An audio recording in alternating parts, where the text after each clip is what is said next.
तेसलोनिकारांक पावलुचें दुसरें पत्र आवेसवोर 1.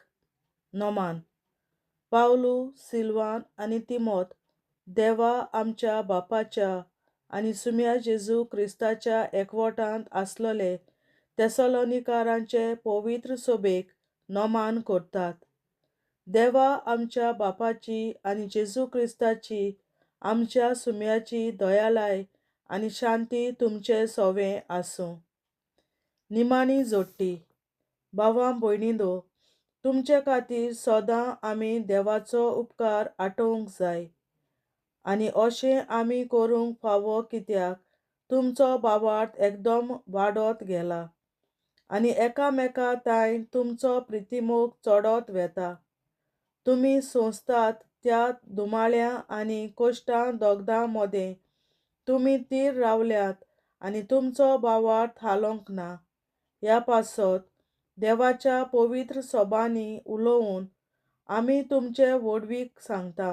ह्या सोगटांतल्यान देवाचो निर्णय नितीवंतपणाचो म्हूण दखल जातोलें. कित्याक म्हणल्यार देवाच्या राज्या पासत तुमी आतां कोश्ट सोंसतात खरे, तर ह्याच कोश्टां वरवीं तें राज भोगूंक देव तुमकां पुर्ती करतलो. आनी जीं कोण तुमकां आतां दोगडायतात तांकां देव आपले निती पोरमोणें दोगडायतलो आनी सुमी जेजू आपल्या बोलिश्ट देवदूतां बरोबर स्वर्गांतावन येता तो दिश्टी पडटलो तेन्ना तुमकां आतां कोश्ट दोग भोगतल्यांक तशेंच आमकांय देव इलाज दितलो.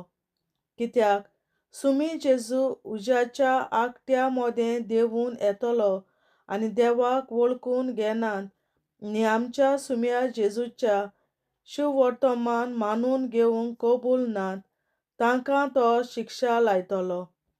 सासणाच्या ग्रंथांचे कास्तीक तीं सांपडटलीं. सुम्याचें मुखामळ आनी ताचे पदवेची महिमा भोगूंक तांकां मेळचें ना. त्या दिसा आपल्या भोगतां मदें महिमा भोगूंक तो येतलो आनी ताका पळयोवन ताचेर भावार्थ दवरला तांचे दोळे तोटाकतले. हांचे मदें तुमी आसतल्यात, कित्याक आमी दिल्ली गोवायकी तुमी मानून घेतली. हेंच मनांत दवरून आमी सदांच तुमचे पासत मागता. तुमच्या आपोवण्यांक सोबता तसलें तुमचें जिवीत जावं म्हूण आमच्या देवा लागीं आमी मागता.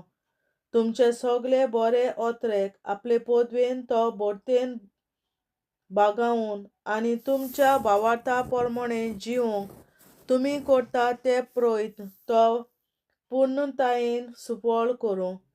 हे भाशेन आमच्या देवाचें आनी सुम्या जेजू क्रिस्ताचें हें फुक्याचें देणें तुमकां फावो जातलें. म्हणगे आमच्या सुम्या जेजू क्रिस्ताच्या नांवांक तुमचे सोवें महिमा मेळटली आनी तशेंच तुमकांय ताचें सोवें. देवाचें उतोरें. देवाचे व्हड उपकार.